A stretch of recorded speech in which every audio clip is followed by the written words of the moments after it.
وہ आशिक़ रसूल जो रसूल की इज्जत के लिए कटता रहा, जेलें बर्दाश्त करता रहा, रुकन कुर्बान करवाता रहा, इमामुल अंबिया के गुलामों, उसका हाल ये कि पूरी ताकतें लग गई उसकी अजमतों के झंडे गिराने के लिए।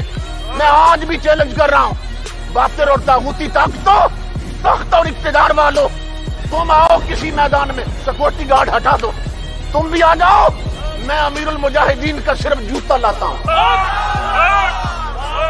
मैं उस आशिक के पांव का जूता लाता हूं। वो हजारों आलिमों का उस्ताद भी था, हाफिज भी था, कारी भी था, मुसन्निफ भी था, अल्लामा भी था, लेकिन यार के लिए घसीटा जाता रहा। मुस्तफा के लिए उसने मारे खाई, इतना बड़ा होकर जब यार के लिए इतना छोटा हुआ तो इज्जत ये मिली है। मैं कहता हूं उससे टकराने वालों तुम आ जाओ मैदान में, मैं उसके पांव की सिर्फ जूता लाता हूं। अल्लाह की इज्जत की कसम, तुम्हें तुम्हारी औकात समझ आ जाएगी और तुम जूतों में डूब जाओगे, उसका जूता भी फूलों में डूब जाएगा।